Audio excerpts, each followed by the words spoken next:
C'était dans les titres. Le gouvernement des États-Unis, par l'intermédiaire de l'Agence des États-Unis pour le développement international, l'USAID, a officiellement lancé aujourd'hui son projet de développement de la main-d'œuvre au Djibouti, place Kempinski. La cérémonie de lancement a été présidée par le chargé d'affaires de l'ambassade des États-Unis, M. Mark Boulawar, et le ministre des Affaires étrangères et de la coopération internationale, M. Mahmoud Ali Youssouf.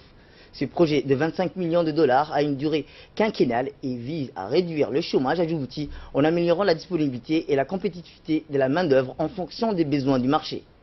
Le projet travaillera en étroite collaboration avec le ministère de l'Éducation et le EFTP, le ministère du Travail et la Chambre de commerce afin de s'assurer que l'enseignement technique et professionnel puisse répondre aux besoins du marché du travail. Les étudiants et les enseignants seront formés dans des domaines recherchés par le marché du travail, particulièrement ceux fortement tributaires de l'industrie portuaire. Le projet renforcera également les liens existants entre le secteur public et le secteur privé, afin qu'il y ait un dialogue permanent. Ce renforcement permettra de créer des possibilités de stage, d'apprentissage et les opportunités d'emploi. Enfin, le projet renforcera la capacité de l'Agence nationale de l'emploi et de la formation de l'insertion professionnelle du ministère du Travail, en tant que premier fournisseur de services d'insertion professionnelle en République de Djibouti. Des programmes ayant duré plus d'1 an et demi et menés en collaboration avec nos principaux partenaires et intervenants djiboutiens. J'aimerais profiter de cette occasion pour vous remercier tous de votre patience et de votre collaboration durant cet effort conjoint. This project is aligned with the national employment policy and Djibouti's long. Le ministre de l'Éducation nationale et de la formation professionnelle, M. Moustapha Mohamed Mahmoud, a de son côté rappelé que son département offre de très grandes opportunités de formation aux jeunes. L'appui de l'USAID ne ferait que renforcer ses efforts visant à insérer les jeunes dans le milieu du travail et à travers essentiellement la formation technique. Conformément aux assises nationales de 2007 et à la feuille de route du président de la République, cette réforme de l'enseignement technique et de la formation professionnelle s'appuie sur deux axes stratégiques de développement, l'accès et l'amélioration de la qualité de l'offre de formation pour une meilleure adéquation formation-emploi.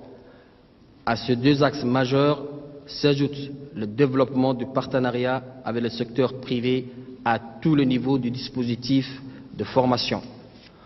En outre, nous sommes engagés depuis maintenant plus de 3 ans dans un vaste chantier de formation destiné aux jeunes déscolarisés et sans qualification en vue de leur donner une opportunité d'accéder pleinement, outillés bien sûr, au marché du travail.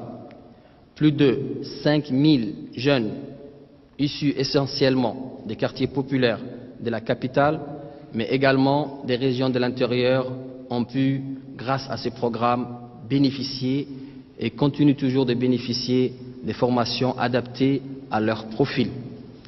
C'est pourquoi, et fort de ce constat satisfaisant, nous comptons donc continuer avec plus de détermination, former davantage de jeunes, et notamment dans le secteur logistique-transport, véritables porteurs, tout en diversifiant nos formations adaptées et en les élargissant à d'autres secteurs d'emploi où les demandes s'avèrent nombreuses. Je pense particulièrement à la restauration et à l'hôtellerie, mais également au métier du bâtiment. Mesdames et messieurs, l'employabilité des jeunes nous préoccupe tous car il va de leur avenir et de l'avenir de notre économie nationale. Nous y sommes, pour notre part, pleinement engagés. C'est notre souci quotidien et comme je le disais tout à l'heure, cet ambitieux programme vient à un point nommé et nous comptons, Inch'Allah, fort de cet appui que nous serons apportés, continuer à former davantage nos jeunes.